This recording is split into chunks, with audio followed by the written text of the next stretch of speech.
Meu próprio filho e a esposa dele trancaram a mim e ao meu marido doente no porão da nossa casa colonial, gritando: "Esta casa é nossa agora!" Sentada naquela umidade sufocante, ouvi meu marido sussurrar: "Calma, amor.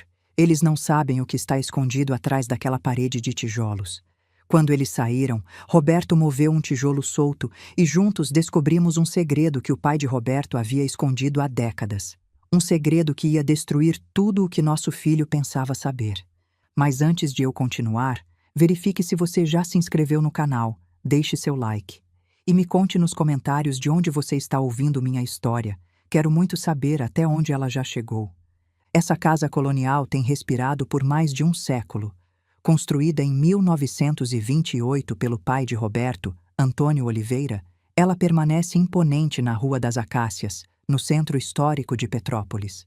O sol da manhã filtra através das árvores centenárias, lançando sombras dançantes em nossa varanda ampla, aquela varanda onde Roberto me pediu em casamento há tantos anos, onde Gabriel brincava quando criança, onde sonhávamos com o futuro enquanto tomávamos café nas manhãs de domingo. Eu chamei este lugar de lar por 40 anos, e cada cômodo guarda uma memória, cada tábua do assoalho conhece nossos passos, cada janela viu nossas lágrimas e sorrisos. As paredes desta casa guardam a essência de gerações. O pai de Roberto a construiu com suas próprias mãos, tijolo por tijolo, com o dinheiro que economizou trabalhando como médico dedicado. Ele escolheu pessoalmente cada peça de mobília, cada lustre de cristal que ainda pende do teto da sala de jantar, cada vitral que colore a luz da manhã em tons de âmbar e azul. Esta não é apenas uma construção de pedra e madeira, é o testemunho vivo de uma família, de sacrifícios, de amor que atravessa décadas. Roberto e eu nos mudamos para cá como recém-casados, jovens e cheios de sonhos impossíveis. Lembro-me da primeira noite, quando dançamos descalços na sala de estar vazia, sem móveis ainda, apenas nós dois e o eco de nossas risadas nas paredes. Seu pai, Antônio, tinha acabado de falecer, deixando esta casa como herança para Roberto, junto com o peso de um segredo, um peso que eu não conhecia naquela época. Criamos nosso filho Gabriel dentro dessa casa, vendo-o dar seus primeiros passos nestes mesmos pisos de madeira polida que agora rangem sob o peso dos anos. Esta casa testemunhou cada fase de sua vida.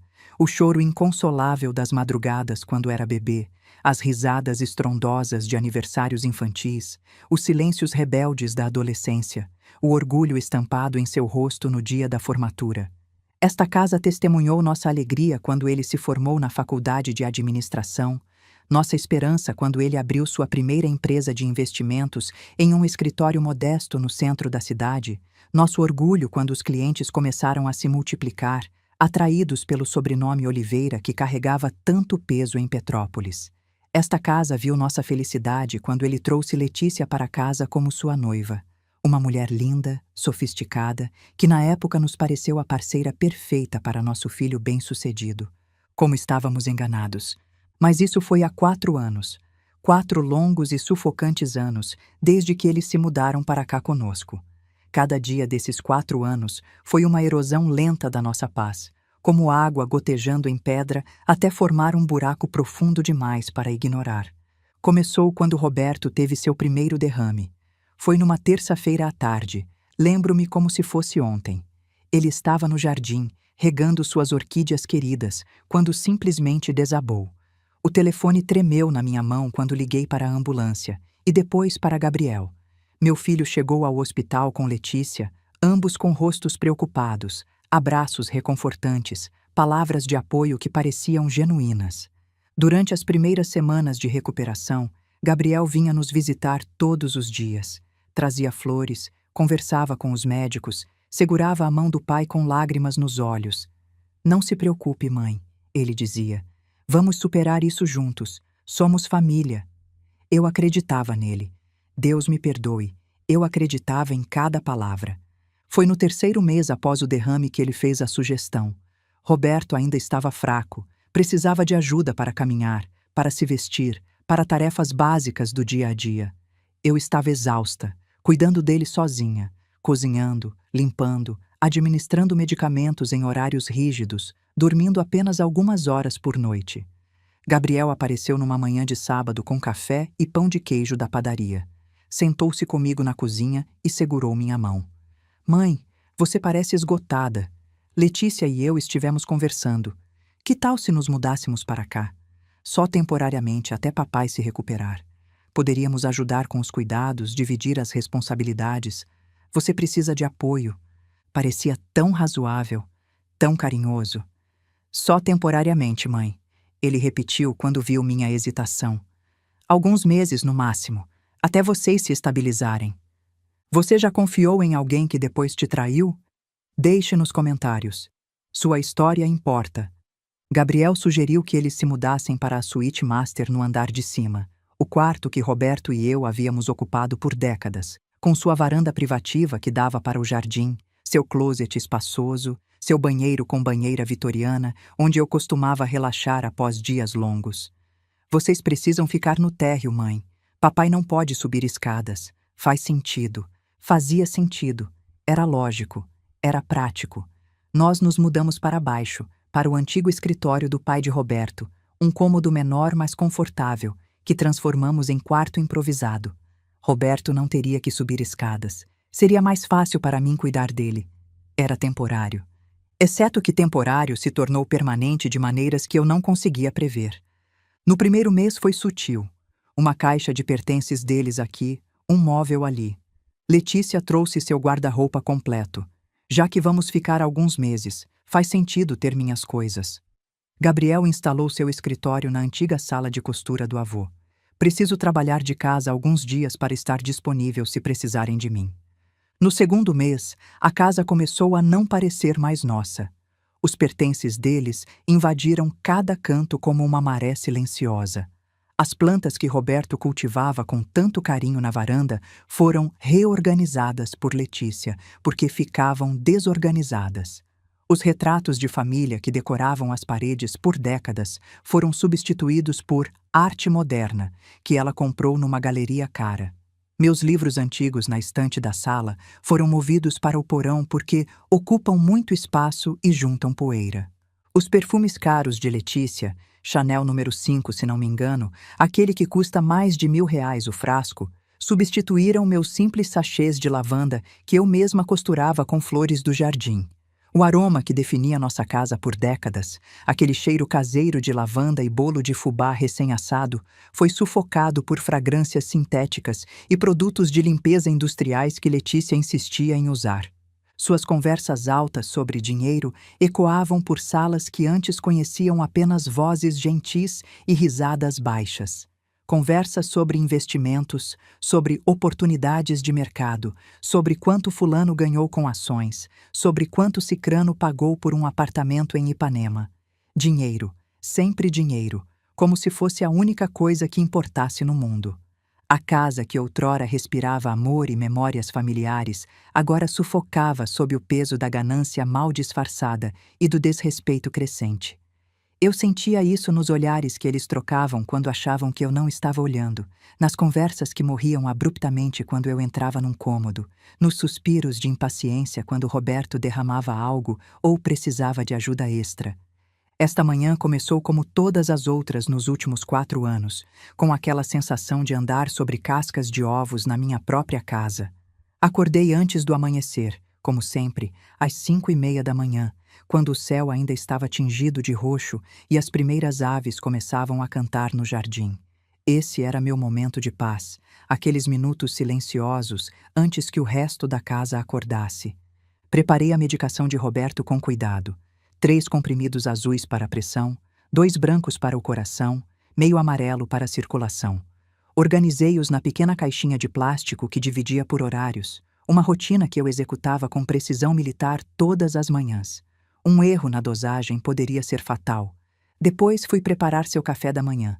Roberto mal consegue falar desde o segundo derrame que teve há 6 meses, mas seus olhos ainda brilham quando leio poemas para ele, especialmente Drummond, seu poeta favorito. Ele costumava recitar, no meio do caminho de memória, antes dos derrames roubarem suas palavras.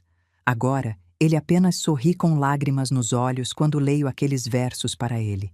Estava fazendo seus ovos mexidos macios, apenas ovos, um fio de leite, uma pitada de sal, mexidos lentamente em fogo baixo até ficarem cremosos, exatamente como ele gosta, quando Letícia apareceu na porta da cozinha.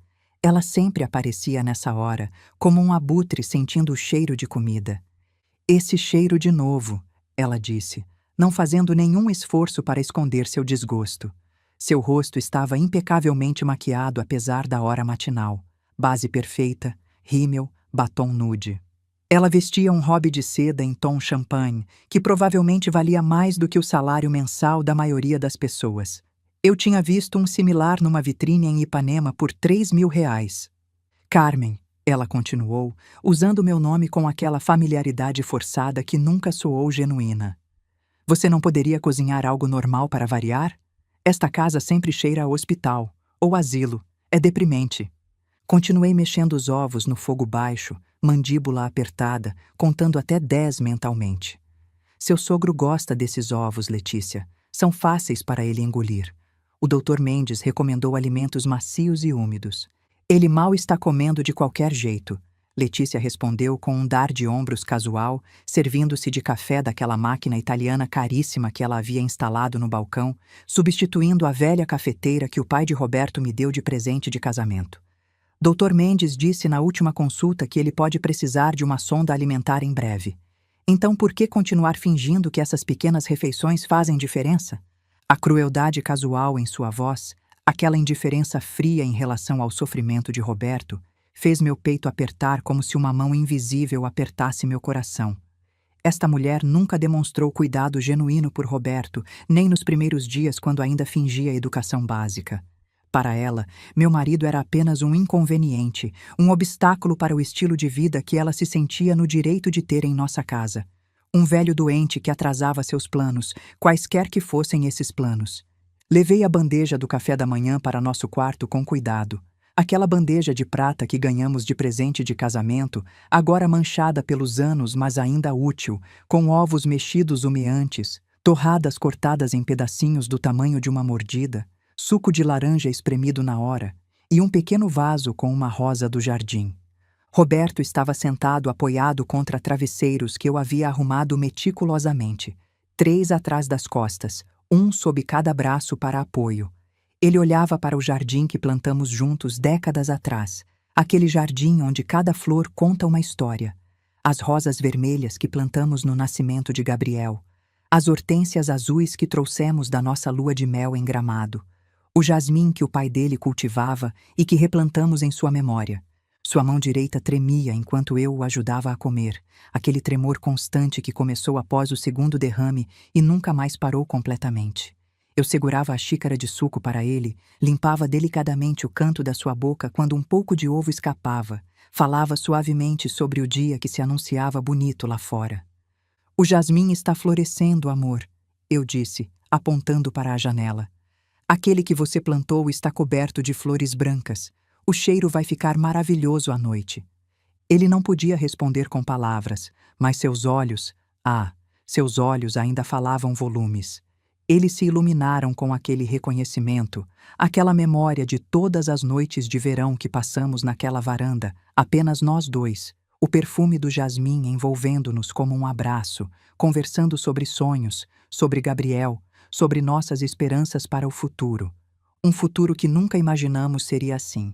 Mas ele conseguiu um pequeno sorriso, aquele sorriso torto que o derrame deixou, mas que ainda era o sorriso do homem que eu amava. Naquele momento precioso, cercado pela luz dourada da manhã e o perfume de jasmins florescendo lá fora, senti um vislumbre de nossa antiga paz. Aquela paz que costumava preencher cada canto desta casa. Aquela paz que Gabriel e Letícia roubaram de nós, dia após dia, hora após hora. Mas a paz era um luxo que não podíamos mais pagar. A realidade sempre voltava rápido demais. As tábuas do piso no andar de cima gemeram sob passos pesados. Gabriel estava acordado. Reconheci o som.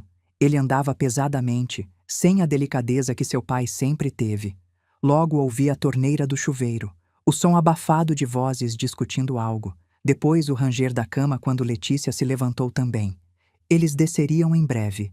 Juntariam-se na cozinha como faziam todas as manhãs, tomariam aquele café italiano caro, Falariam em tons que achavam baixos, mas que eu conseguia ouvir perfeitamente através das paredes finas desta casa antiga. Falariam sobre nós como se fôssemos problemas a serem resolvidos, obstáculos a serem removidos, inconveniências a serem gerenciadas. Propriedade, herança, valores de mercado imobiliário, leis de sucessão, custos de casas de repouso, o fardo de pais idosos. Essas eram as palavras que eu ouvia repetidamente, flutuando através da casa como fumaça tóxica. Suas palavras cortavam mais fundo do que eles sabiam, ou talvez soubessem exatamente o quanto doía e simplesmente não se importassem. Enquanto eu me sentava ao lado de Roberto naquela manhã, segurando sua mão frágil e manchada pela idade, sentindo os ossos delicados sob a pele fina e pálida, eu não tinha ideia de que esta seria nossa última manhã normal. Nossa última manhã de paz relativa.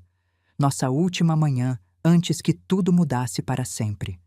Não tinha ideia que, em algumas horas, eu estaria trancada num porão úmido, descobrindo segredos que transformariam não apenas nosso destino, mas o destino de todos nesta casa.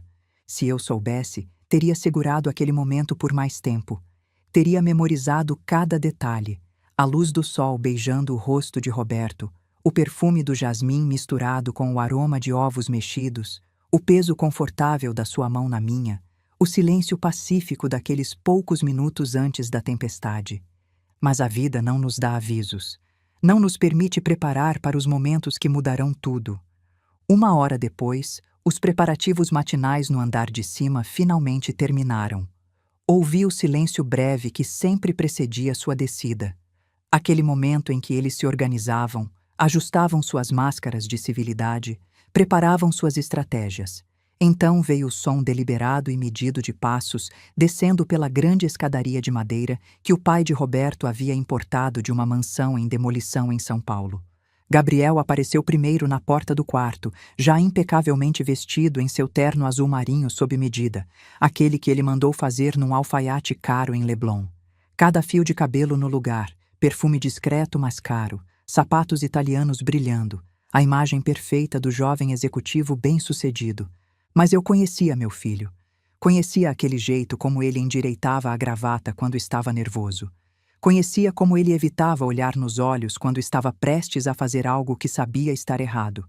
Conhecia cada um de seus truques, cada uma de suas manipulações, porque fui eu quem o criei. Fui eu quem o consolou quando acordava de pesadelos.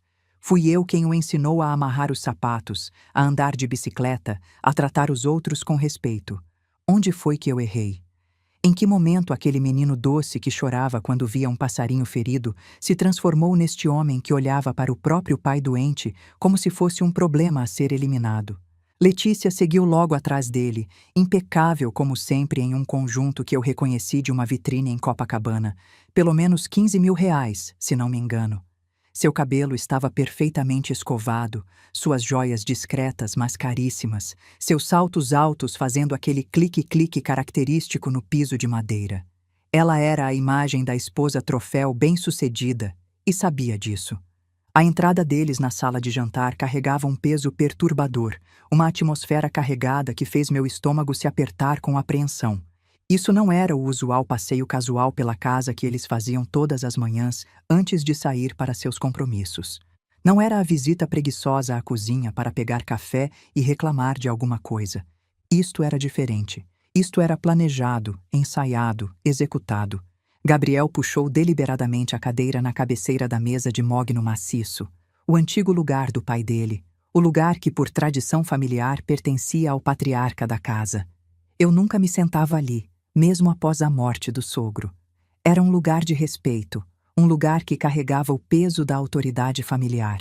E ali estava meu filho, apropriando-se daquele espaço como se fosse seu direito de nascimento. Ele se sentou lentamente, ajustando sua postura com aquela precisão estudada, antes de falar naquele tom profissional e artificialmente distante que ele usava com clientes. Aquele tom de voz que colocava uma parede invisível entre o que dizia e o que sentia, se é que ainda sentia alguma coisa. "Mãe, precisamos conversar", ele disse, ainda ajeitando o nó da gravata. "Seriamente. É importante." Letícia deslizou para a cadeira ao lado dele com a graça de uma atriz entrando em cena, cruzando as pernas com elegância calculada.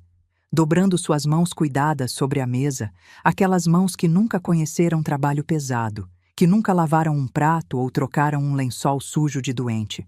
Seus olhos brilhavam com aquele brilho predatório que eu tinha aprendido a reconhecer e temer.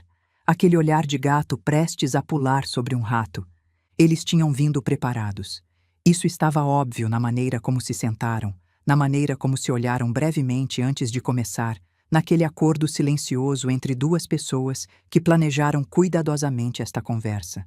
Senti o perigo instintivamente, como um animal sente a aproximação de uma tempestade. Cada nervo do meu corpo estava em alerta máximo. "É sobre a casa", Gabriel disse, finalmente olhando para mim, mas seu olhar passava através de mim como se eu fosse transparente. Como se eu não fosse sua mãe, mas apenas um obstáculo a ser negociado. Com a condição do papai se deteriorando e tudo o que está por vir, Letícia e eu estivemos pensando muito sobre a situação da herança, a burocracia toda, a confusão legal quando chegar a hora inevitável. A maneira como ele disse inevitável, tão frio, tão clínico, como se estivesse falando sobre um investimento ruim que precisava ser liquidado. Não sobre seu próprio pai, não sobre o homem que o ensinou a andar de bicicleta, que pagou sua faculdade cara, que comemorou cada conquista da sua vida. Um frio se espalhou pelo meu corpo, começando no centro do peito e irradiando para fora. Não era frio do ar ou da manhã, era o frio que vem da traição, do reconhecimento de que seu próprio filho via você não como família, mas como um problema a ser administrado. Letícia se inclinou para a frente e sua voz saiu melosa, coberta daquela falsa preocupação que pessoas manipuladoras adoram usar. "Queremos ajudá-la a evitar problemas sérios mais tarde, Carmen. Realmente queremos. Pensamos muito nisso, consultamos advogados, estudamos as opções e chegamos à conclusão de que o melhor para todos seria você transferir a propriedade da casa para Gabriel agora mesmo. Uma simples escritura de doação. Apenas uma formalidade legal para facilitar as coisas quando... Bem, você sabe." Com um movimento praticado, ela deslizou uma pasta de couro pela superfície polida da mesa. Uma pasta cara, daquelas de executivo. Dentro, eu podia ver através do material translúcido, estavam documentos. Muitos documentos, oficiais, já preenchidos. Evidência física e inegável de que eles planejavam isso há muito tempo. Não foram semanas de planejamento, foram meses, talvez até anos. Desde quando?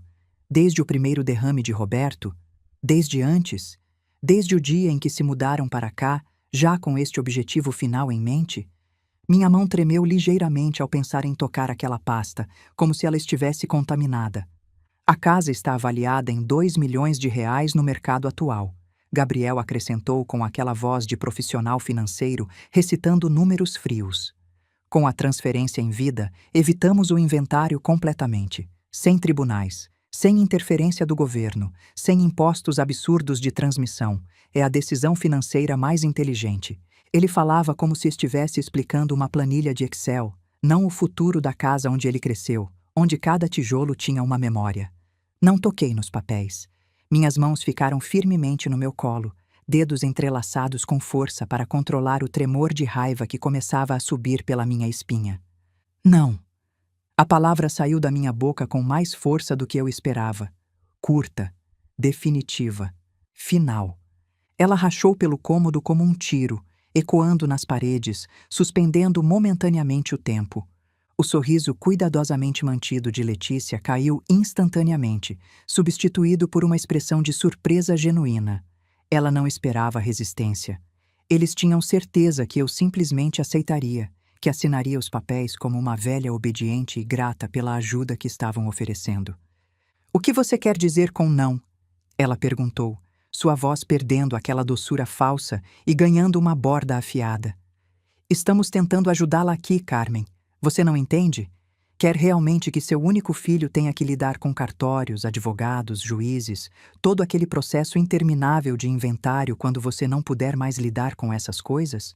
Quando você estiver incapacitada ou pior?" A ameaça implícita pairou no ar como fumaça tóxica.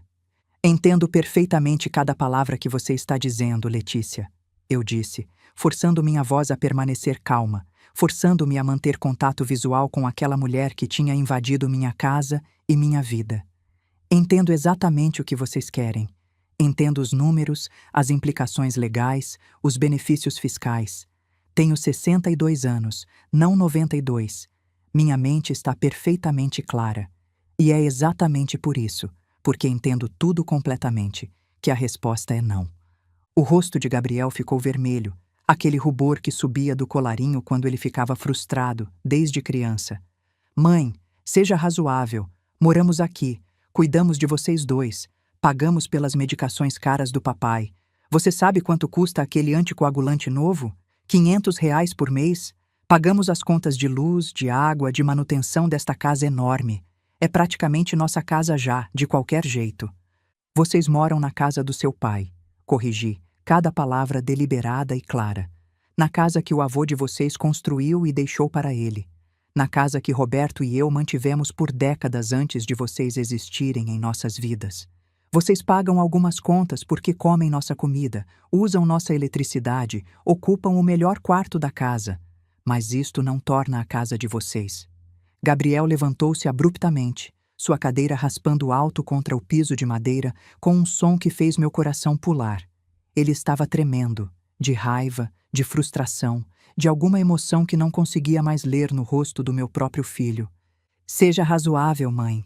Ele quase gritou, perdendo completamente a compostura profissional.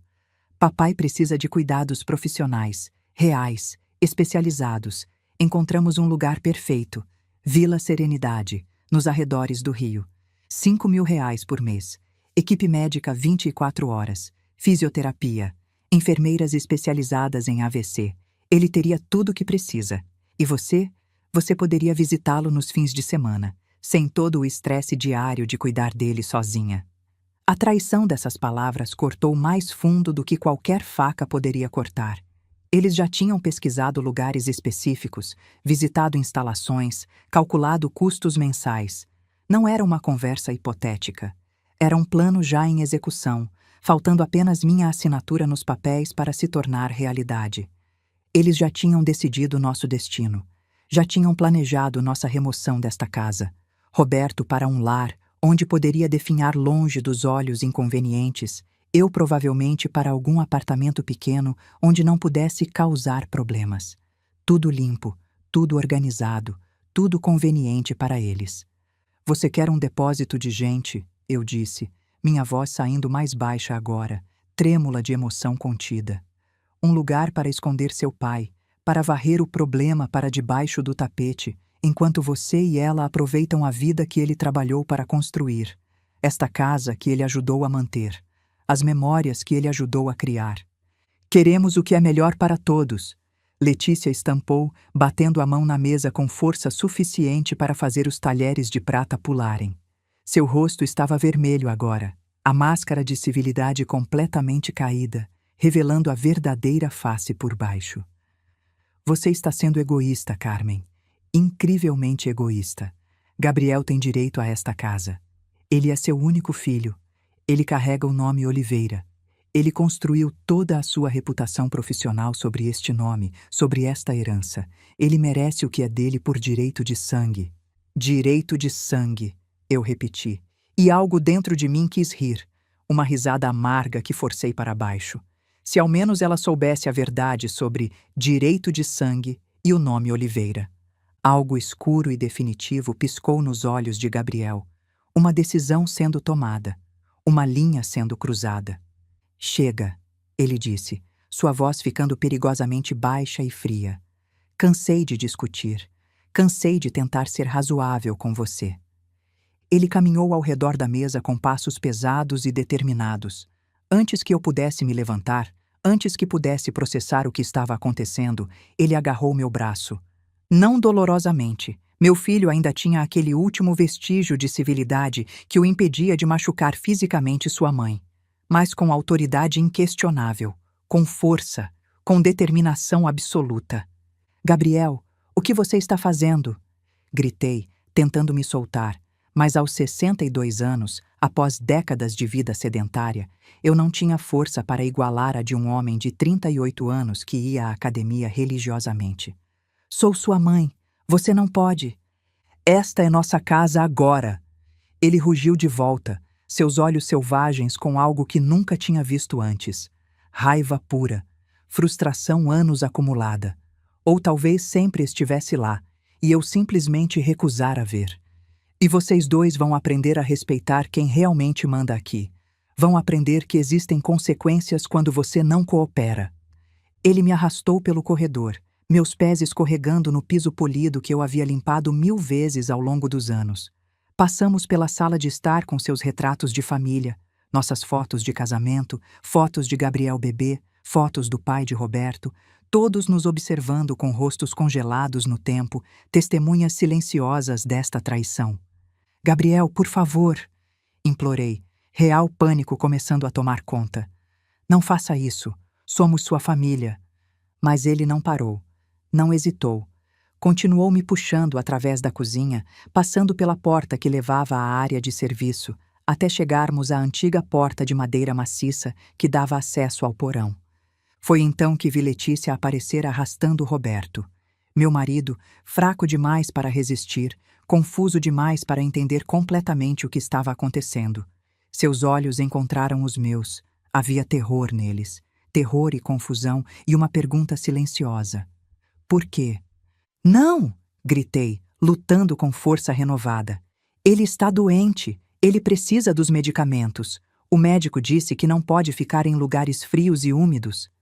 Deveriam ter pensado nisso antes de serem teimosos. Letícia respondeu friamente, empurrando Roberto sem piedade em minha direção. Gabriel abriu a porta do porão com um puxão forte.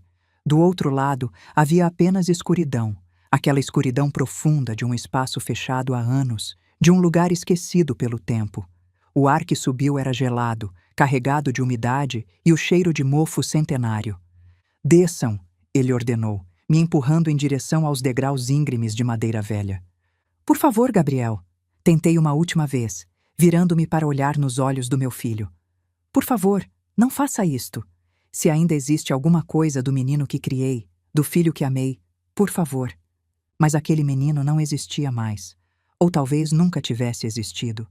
Talvez eu tivesse apenas visto o que queria ver, criado uma ficção confortável de maternidade bem-sucedida quando a realidade era muito mais cruel.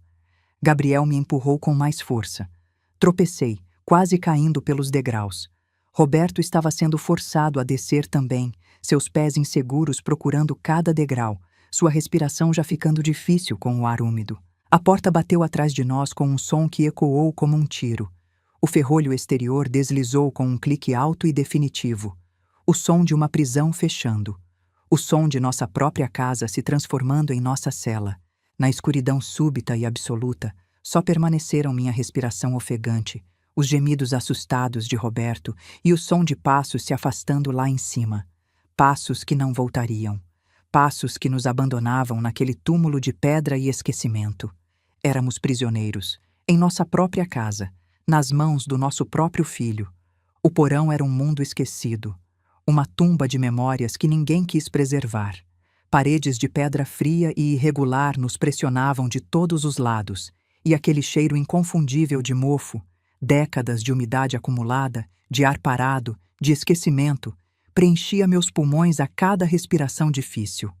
A única luz era aquela fresta mínima sob a porta lá em cima, um fio dourado de esperança que mal iluminava os primeiros degraus. O resto era escuridão absoluta, opressiva, sufocante.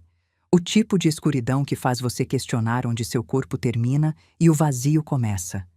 Roberto tremia violentamente ao meu lado nos degraus de madeira áspera e velha. Cada tábua gemia sob nosso peso como se fosse quebrar a qualquer momento. Sua respiração era rasa e trabalhosa. Cada inspiração um esforço doloroso. Cada expiração uma pequena nuvem visível no ar gelado que nos cercava. Envolvi meu braço ao redor de seus ombros frágeis, que pareciam ter encolhido ainda mais nas últimas horas. Senti através da camisa fina quanto peso ele tinha perdido desde o segundo derrame. Seu corpo parecia tão delicado quanto papel de seda, tão frágil que eu tinha medo de abraçá-lo forte demais. Vai ficar tudo bem, meu amor. Sussurrei na escuridão, minha voz soando oca e desesperada mesmo aos meus próprios ouvidos. As palavras eram mentiras confortantes, e ambos sabíamos disso. Eles vão voltar. Eles têm que voltar. Eles vão perceber o quão longe foram demais e vão vir nos tirar daqui. Mas então ouvi aquele som que despedaçou completamente qualquer fragmento de esperança que eu ainda mantinha. O som que confirmou meus piores medos. Portas de carro batendo lá fora. Não apenas uma, 2 portas. O motor de um carro ligando, aquele ronco característico do BMW novo de Gabriel. O rangido familiar do cascalho em nossa entrada quando alguém dá ré com pressa. Eles estavam indo embora. Simplesmente indo embora. Deixando-nos aqui, trancados no porão como animais indesejados, como problema resolvido, como obstáculos convenientemente removidos de seus caminhos para a riqueza e o conforto. Não, eu sussurrei, e depois mais alto. Não, Gabriel, volte, por favor. Gritei até minha garganta arder, até minha voz ficar rouca e quebrada. Gritei o nome do meu filho até que não fosse mais um nome, apenas um som desesperado ecoando nas paredes de pedra. Mas lá em cima, o silêncio que se seguiu à partida deles era absoluto e implacável. Nenhuma resposta, nenhum passo voltando, nenhuma porta se abrindo com arrependimento tardio. Apenas silêncio. O silêncio da casa vazia. O silêncio do abandono completo. Você já se sentiu completamente abandonado por quem deveria te amar? Como superou? Compartilhe sua força nos comentários. No silêncio que se instalou após o som do carro se afastando, só restavam nossos próprios sons.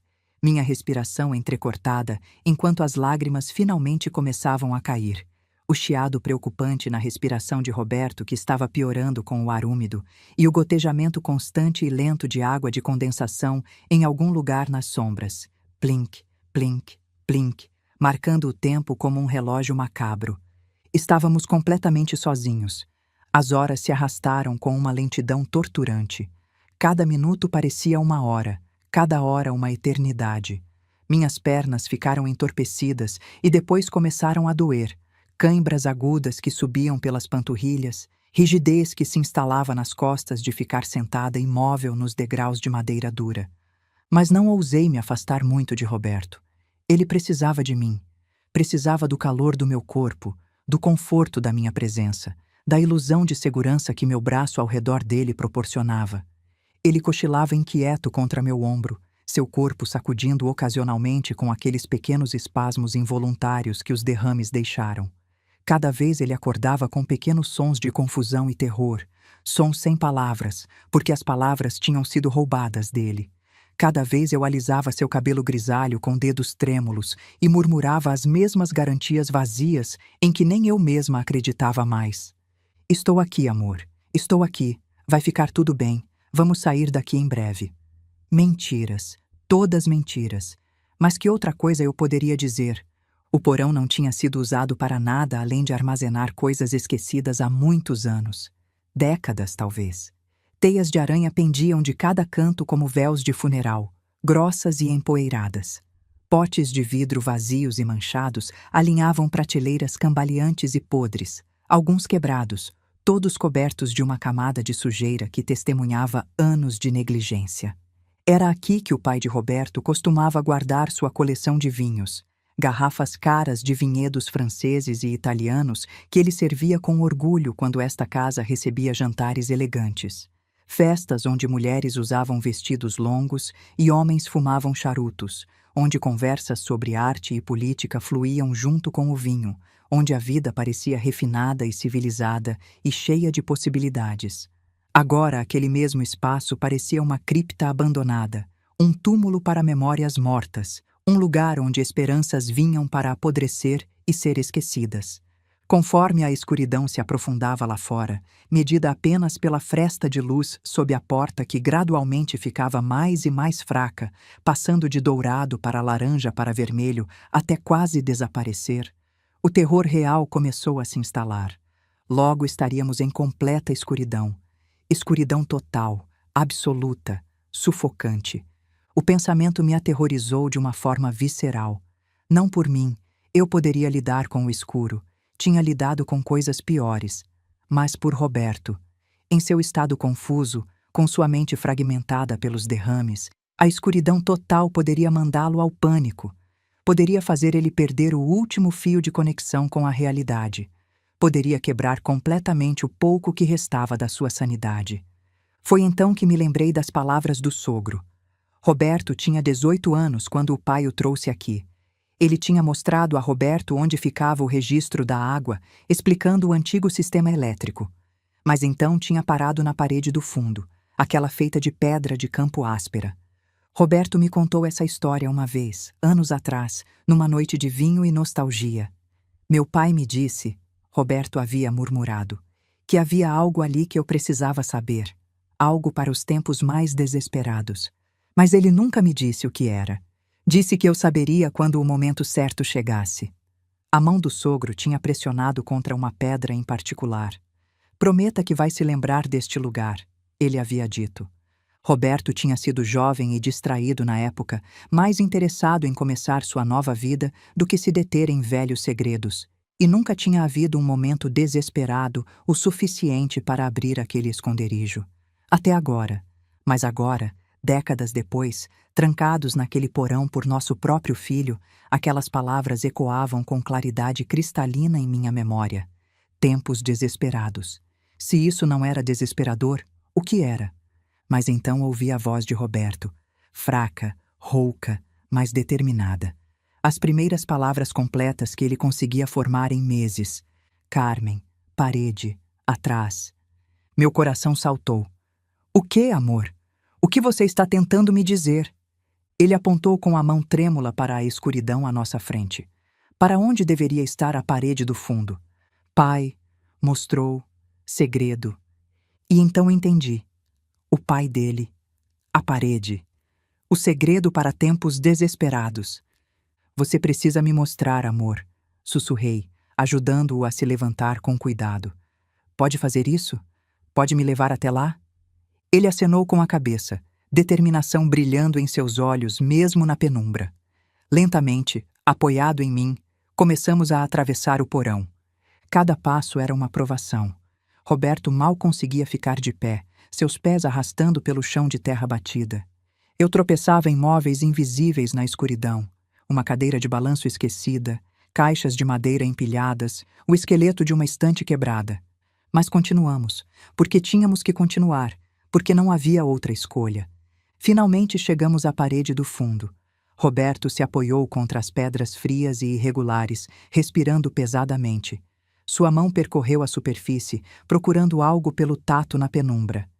Aqui, ele sussurrou, pressionando uma pedra específica. Ajuda! Não tenho força. Coloquei minhas mãos sobre as dele. A pedra parecia idêntica às outras, áspera, fria, coberta de umidade. Mas quando pressionamos juntos, ela cedeu ligeiramente, deslizando para dentro com um som de raspagem suave que ecoou no silêncio do porão. Por trás dela, uma cavidade escura se abriu. Um buraco negro no escuro maior. Estendi minha mão com o coração batendo forte, meus dedos tremendo de antecipação e medo. O que encontrei era pequeno, retangular, frio ao toque. Cuidadosamente puxei para fora. Uma velha lata de tabaco, do tipo popular décadas atrás. Sua superfície estava manchada pela idade e umidade, mas eu ainda podia distinguir letras desbotadas. Continental. O que é, amor? Perguntei, segurando a lata como se fosse o tesouro mais precioso do mundo. Roberto não conseguia mais falar.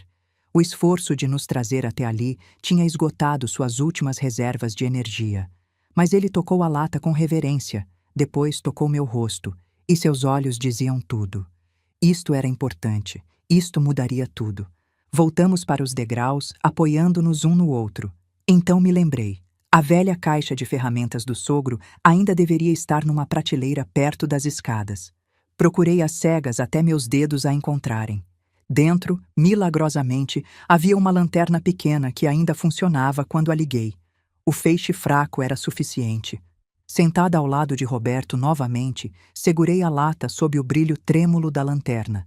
A tampa estava presa pela idade e umidade, mas depois de várias tentativas, finalmente se abriu com um clique suave.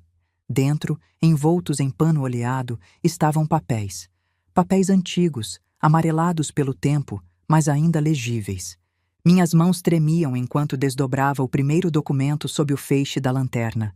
Era uma certidão de nascimento, mas não a de Roberto. Pelo menos não a que eu sempre conheci. Esta trazia um nome que fez meu sangue gelar: Ricardo Mendes. Nascido em São Paulo, na mesma data do aniversário de Roberto. Nome da mãe: Helena Mendes.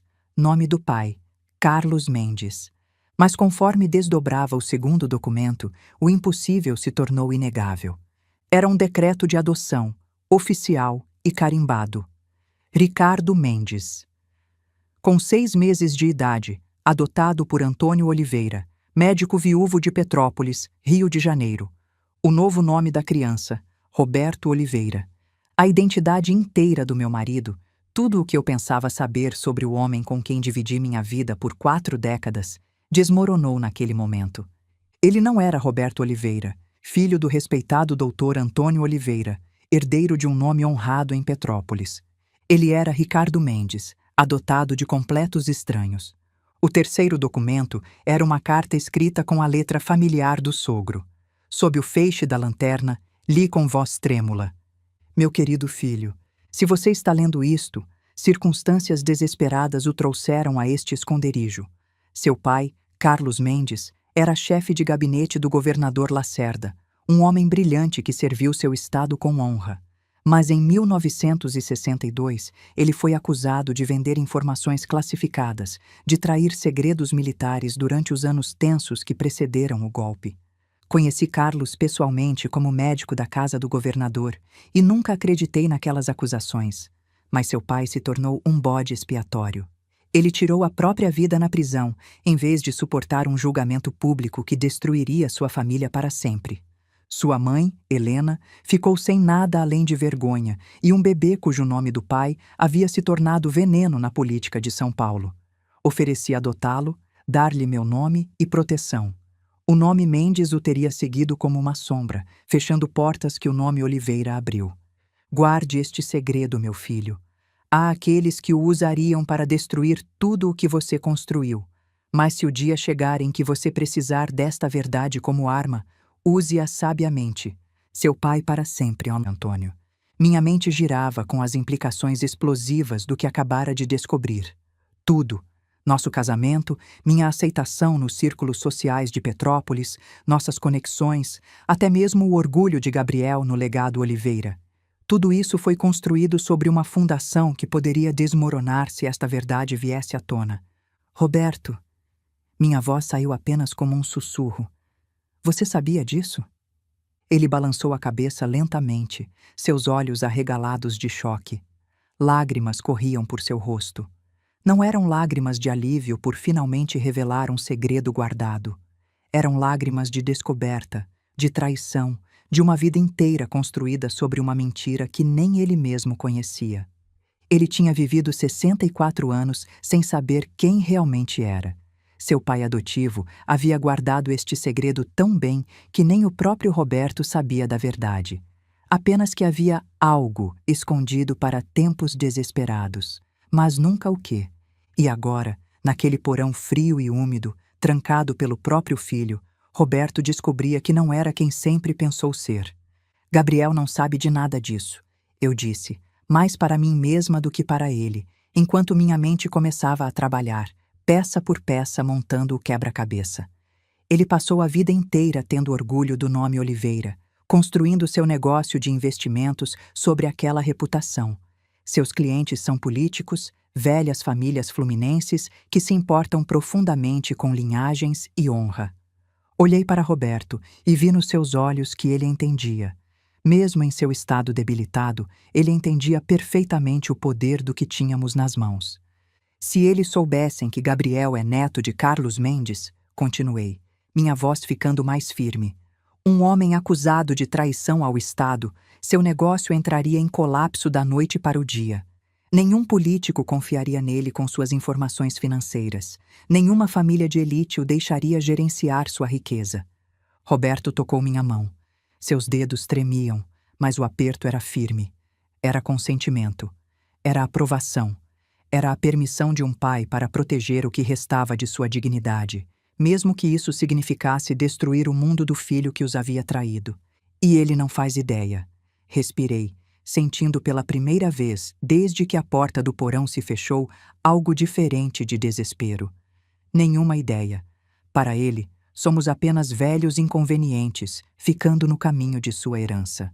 Ele acha que o nome Oliveira lhe dá o direito a tudo: esta casa, respeito, posição social. Olhei para os papéis espalhados ao meu redor sob a luz fraca da lanterna, depois de volta para o rosto do meu marido. Mas é tudo construído sobre a mentira cuidadosamente construída do seu pai.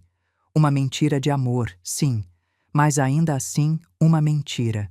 E se nosso filho quer nos tratar como prisioneiros em nossa própria casa, talvez seja a hora dele aprender o que são consequências reais. O peso de décadas de engano se estabeleceu sobre meus ombros.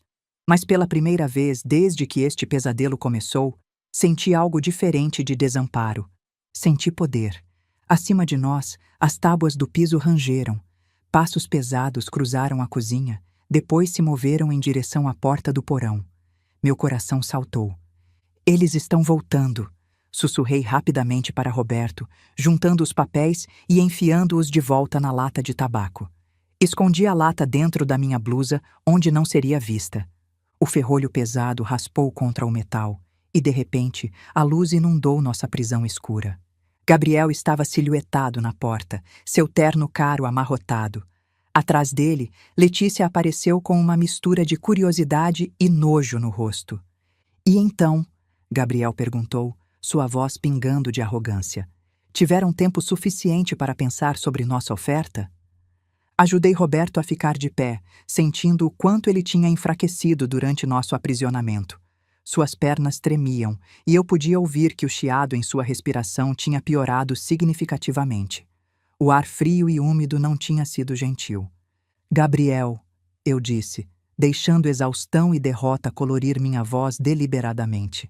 Seu pai precisa de atenção médica urgente. O estresse, o ar frio. Por favor, deixe-me ligar para o Dr. Mendes. Letícia deu um passo à frente, seu rosto se iluminando com o que poderia passar por preocupação genuína se você não a conhecesse. Meu Deus, ele está tendo outro episódio? Não podemos ter ele desmaiando. Só me deixe fazer uma ligação, implorei, apoiando o peso de Roberto contra meu ombro. Dr. Mendes conhece a condição dele. Ele precisa ser examinado. Gabriel nos estudou por um momento, claramente pesando suas opções. Um sogro doente era a última coisa que ele queria. Tudo bem, disse finalmente. Uma ligação, mas seja rápida, e nada de gracinhas. Ele me entregou seu celular, depois se virou para falar algo com Letícia em voz baixa, a alguns metros de distância. Aproveitei aqueles segundos preciosos. O número que disquei não era do Dr. Marcelo Mendes. Era um que eu tinha memorizado de um cartão de visita que guardei na minha carteira por 3 anos, esperando um dia em que pudesse precisar. Um advogado especializado em disputas familiares complexas. Campos e Associados, veio a resposta profissional do outro lado. Mantive minha voz baixa e urgente, quase sussurrando no aparelho enquanto Gabriel estava distraído. Preciso de uma consulta urgente esta tarde. Caso de emergência familiar. Gabriel se virou, franzindo a testa. Com quem está falando? Cobri rapidamente. Estou esperando transferirem para o Dr. Mendes. Menti, fazendo uma pausa como se estivesse aguardando. A recepcionista, profissional, entendeu o tom de urgência. Entendo. Temos disponibilidade às 16 horas. Pode vir? Sim, obrigada, respondi, mantendo meu tom genérico e médico. Vou levar os documentos necessários. Encerrei a chamada rapidamente e devolvi o telefone para Gabriel. O consultório vai me encaixar esta tarde, disse, mantendo minha voz cansada e derrotada. Preciso levar os registros médicos dele. Vou sair às 3h30. Bom, Gabriel disse, guardando seu telefone. Talvez agora você comece a ser razoável sobre o que é melhor para todos. Talvez sim, respondi calmamente, ajudando Roberto em direção ao nosso quarto. Talvez sim. As horas seguintes foram uma dança cuidadosa de normalidade forçada. Preparei o almoço, um caldo leve para Roberto, sanduíches para Gabriel e Letícia. Eles comeram na sala, conversando em tons baixos que eu não conseguia distinguir completamente, mas que soavam como planejamento, estratégia. Às 3h30, como havia dito, arrumei-me para sair. Coloquei uma blusa simples, peguei minha bolsa velha, aquela onde estava escondida a lata de tabaco, embrulhada num lenço no fundo. Gabriel apareceu quando eu estava na porta. "Quer que eu te leve?" "Não precisa", respondi rapidamente, talvez rápido demais. Ajustei o tom. "Vou de táxi. Não sei quanto tempo vai demorar e você tem trabalho." Ele hesitou, e por um momento pensei que fosse insistir. Mas Letícia o chamou de dentro da casa, algo sobre uma ligação importante de um cliente. "Tudo bem", ele disse distraído, "mas não demore. E lembre-se do que conversamos. Papai precisa de cuidados profissionais. Pense nisso enquanto estiver lá." Era uma ameaça velada, mas também era minha saída. "Vou pensar", prometi, e saí antes que ele mudasse de ideia. O táxi que chamei me levou direto para o centro de Petrópolis. Durante todo o trajeto, segurei a bolsa no colo, sentindo o peso da lata de tabaco contra minhas pernas. Aqueles papéis velhos e amarelados eram minha única arma. Eu não podia desperdiçá-los. 3 horas depois de fazer aquela ligação, 3 horas que pareceram 3 dias, eu estava sentada diante de Rodrigo Campos em seu escritório elegante no centro de Petrópolis. Ele era um homem na casa dos 50, com cabelo grisalho e olhos afiados que não perdiam nada. Eu tinha trazido a lata de tabaco comigo, e agora seu conteúdo estava espalhado sobre sua escrivaninha de mogno polida. Campos estudou a certidão de nascimento, os papéis de adoção e a carta de Antônio com a intensidade focada de um cirurgião examinando raios-x.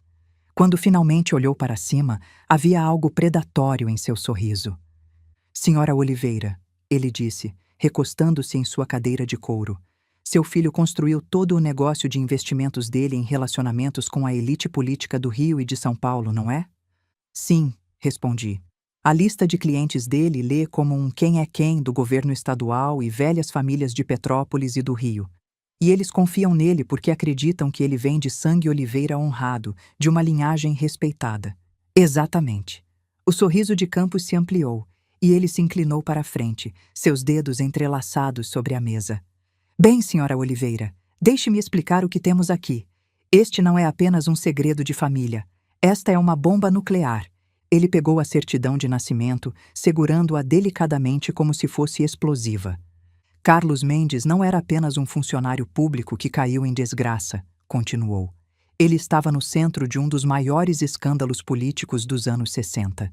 Quando foi acusado de vender segredos de Estado, o caso foi manchete nacional por meses. Seu nome se tornou sinônimo de traição em certos círculos, especialmente nos círculos políticos e militares que ainda têm memória longa." Meu estômago apertou. "E os clientes de Gabriel?" "São exatamente dessas famílias", Campos terminou. "Famílias que valorizam tradição, linhagem, sangue limpo. Para eles, descobrir que Gabriel é neto de Carlos Mendes seria como descobrir que ele tem uma doença contagiosa. Eles não vão apenas retirar seus investimentos, vão se certificar de que todo mundo em seus círculos saiba. Vão destruí-lo socialmente antes mesmo de destruí-lo financeiramente." Ele pausou, deixando isso penetrar. "Isso não vai apenas tirar a casa dele", disse Campos, sua voz baixa mas clara. "Isso vai demolir tudo, seu negócio, sua reputação, sua posição social. Tudo que ele construiu usando o nome Oliveira como fundação vai desmoronar quando descobrirem que aquela fundação era areia movediça." Senti um arrepio percorrer minha espinha. Não de medo, mas de algo mais frio, mais definitivo. "E a esposa dele?" perguntei. Campos sorriu. "Ah, Letícia, ela vai odiá-lo, porque para uma mulher como ela, casada por status e dinheiro, descobrir que seu marido não é quem ela pensava, bem, isso é pior do que qualquer traição financeira." Ele juntou os documentos cuidadosamente. "Senhora Oliveira, você me trouxe o equivalente legal de uma ogiva nuclear. A questão agora é: você está preparada para detoná-la?" Pensei em Roberto no porão, tremendo de frio e medo. Pensei em Gabriel gritando: "Esta é nossa casa agora", enquanto nos trancava como animais. Pensei em Letícia falando sobre enviar Roberto para morrer sozinho em alguma instituição. Pensei em 40 anos de amor e sacrifício, descartados como lixo. Sim, eu disse, minha voz firme e clara. Estou preparada, mas quero fazer isso da maneira certa. Quero que ele entenda exatamente o que perdeu e por quê. Campos acenou, aprovação brilhando em seus olhos. Então vamos começar. Uma semana depois, eu estava sentada em nossa sala de estar, lendo o jornal da manhã, quando a campainha tocou. Através das cortinas de renda, pude ver um sedã preto estacionado em nossa entrada. Caro, profissional, o tipo de carro que significava negócio sério. Rodrigo Campos estava em nossa varanda, impecavelmente vestido em um terno cinza carvão e carregando uma pasta de couro. Atrás dele estava um homem mais jovem em um terno igualmente elegante, claramente outro advogado de seu escritório. Senhora Oliveira, Rodrigo disse com um leve aceno. Acredito que temos alguns documentos para entregar. O som de passos na escada me disse que Gabriel tinha ouvido a campainha. Ele apareceu no corredor, ajeitando sua gravata, claramente curioso sobre nossos visitantes inesperados. Letícia seguiu atrás, seu rosto já mostrando preocupação suspeita. Posso ajudá-los, senhores? Gabriel perguntou, dando um passo à frente com o ar confiante de um homem que acreditava possuir tudo à vista. Gabriel Oliveira? Rodrigo perguntou, embora seu tom sugerisse que ele já sabia a resposta. Sim, e você é? Rodrigo Campos, advogado, representa os interesses legais da verdadeira proprietária desta propriedade. Ele abriu sua pasta com eficiência praticada e retirou um grosso envelope manila. Isto é para você. Gabriel pegou o envelope com confusão óbvia, rasgando-o aberto com arrogância casual. Observei seu rosto enquanto ele começava a ler. Vi o momento exato em que a confusão se transformou em descrença, depois em algo aproximando o pânico. Notificação de despejo, ele gaguejou, sua voz rachando. O que diabos isso significa? Letícia arrancou os papéis de suas mãos, seus olhos escaneando a linguagem legal com crescente alarme. Isso diz que a casa pertence a Carmen, não a você. Isso diz que nossa escritura de doação... Ela olhou para cima, rosto pálido, fraudulenta. Receio que sim, Rodrigo respondeu com calma profissional. Nossa investigação revelou que o documento que vocês apresentaram como uma transferência legítima de propriedade é, na verdade, uma falsificação bastante mal executada. O tabelião cujo selo aparece em seus papéis morreu 2 anos antes da suposta data de assinatura. Isso é impossível, Gabriel disse, mas sua voz carecia de convicção. O que é mais preocupante, Rodrigo continuou, sua voz assumindo um tom mais afiado, é que esta tentativa de fraude levanta sérias questões sobre a posição legal de sua família nesta comunidade. Questões que podem exigir uma investigação pública completa em seu histórico genealógico, sua verdadeira herança. Ele pausou, deixando cada palavra cair como uma pedra em água parada. Seu direito de usar o nome Oliveira em suas negociações comerciais. A cor drenou completamente do rosto de Gabriel. Do que você está falando? Estou falando do tipo de investigação que aparece na primeira página do Jornal do Brasil, Sr. Oliveira. O tipo que seus parceiros de negócios e clientes tendem a ler durante o café da manhã. O tipo que levanta questões desconfortáveis sobre linhagens e honra familiar. Letícia agarrou o braço de Gabriel, suas unhas cavando em seu paletó caro. Que histórico genealógico! Do que ele está falando? Vocês têm 30 dias para desocupar as instalações, Rodrigo concluiu, fechando sua pasta com um estalo. E eu sugeriria fortemente que cooperem. A alternativa envolveria muita publicidade indesejada sobre a verdadeira identidade da família Oliveira. Quando os advogados voltaram para seu sedã, notei que as mãos de Gabriel tremiam quando ele puxou seu celular. Meus parceiros de negócios, ele disse, sua voz oca. Eles vão começar a fazer perguntas. Meus clientes. Deus, meus clientes. 3 dias depois, nossa sala de estar estava lotada de pessoas que eu não via há meses, talvez anos. Gabriel tinha convocado uma reunião familiar de emergência e a urgência em sua voz os tinha trazido correndo. Primo Fernando estava sentado rigidamente em nosso sofá antigo, sua esposa Teresa ao lado dele, segurando sua bolsa como um escudo.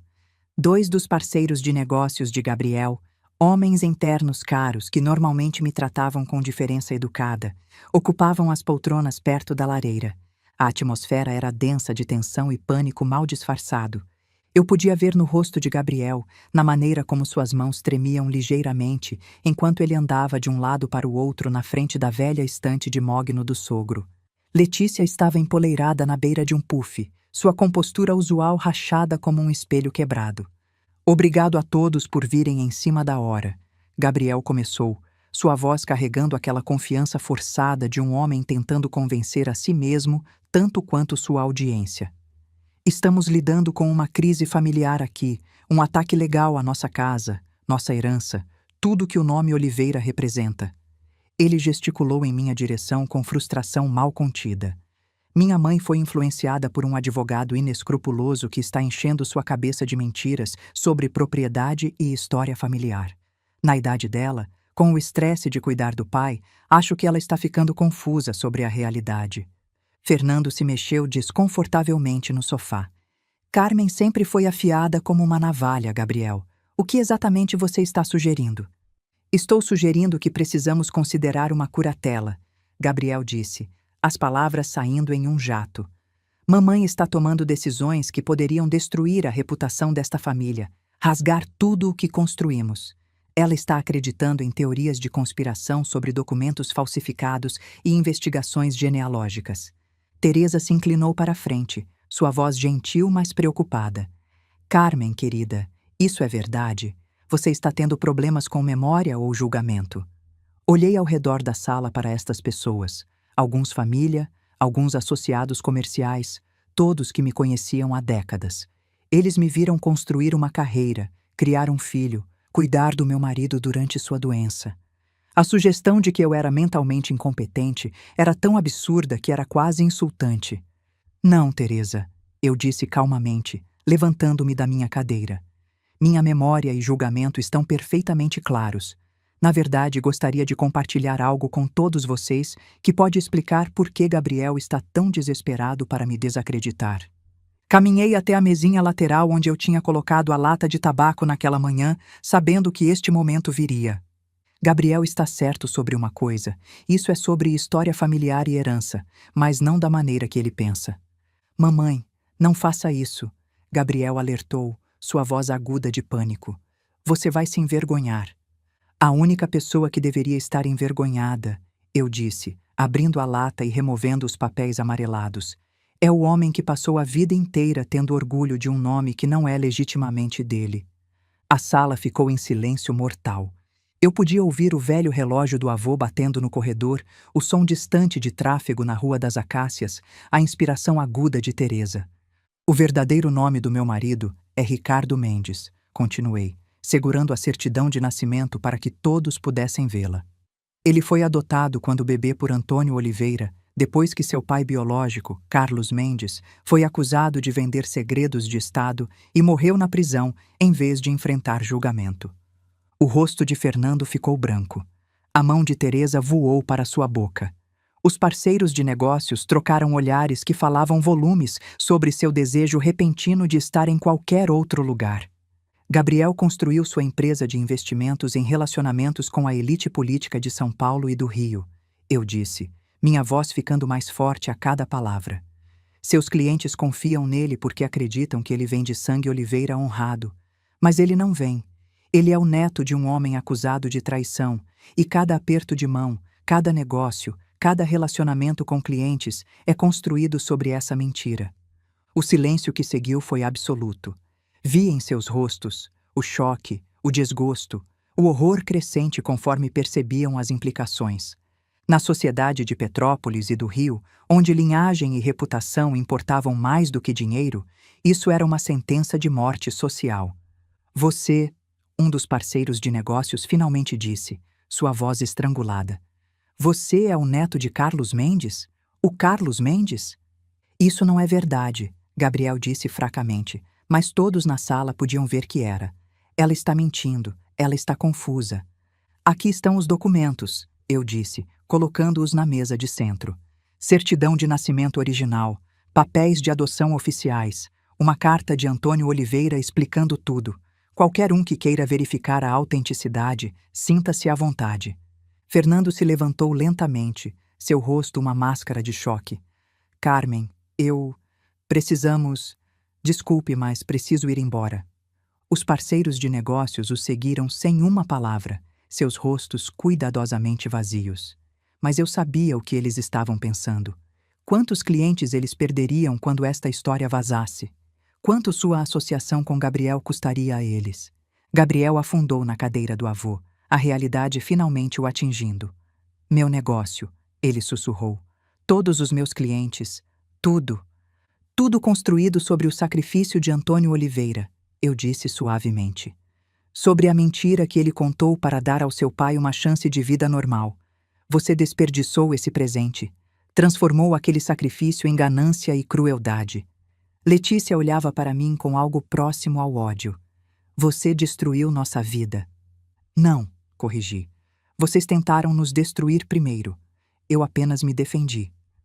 Você faria o mesmo para proteger sua dignidade? Deixe sua resposta nos comentários. 6 meses se passaram desde aquela tarde devastadora em nossa sala de estar, e cada um desses meses trouxe mudanças que eu jamais poderia ter previsto. O silêncio em nossa casa colonial nunca pareceu tão precioso, tão curativo. É o tipo de silêncio que vem não do vazio ou da solidão, mas da ausência de toxicidade, da remoção de pessoas que trouxeram apenas tensão, manipulação e ganância disfarçada de amor familiar para nosso lar. Os primeiros dias após a partida de Gabriel e Letícia foram estranhos.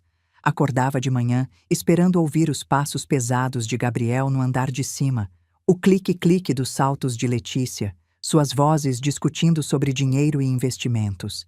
Mas havia apenas silêncio. Um silêncio bom. Um silêncio que gradualmente foi preenchido com outros sons mais suaves. Pássaros cantando no jardim, o vento nas árvores centenárias, a respiração tranquila de Roberto enquanto dormia sem os pesadelos que o atormentavam antes. Gabriel e Letícia deixaram Petrópolis no dia seguinte àquela reunião. Ouvi através do primo Fernando, que ligou para verificar se estávamos bem, chocado com o que presenciara, que eles fizeram as malas durante a noite toda, como criminosos fugindo da cena do crime. Não deixaram bilhete, não pediram desculpas, não se despediram. Simplesmente desapareceram antes que o sol nascesse. Dentro de uma semana, o negócio de investimentos cuidadosamente construído de Gabriel começou a desmoronar.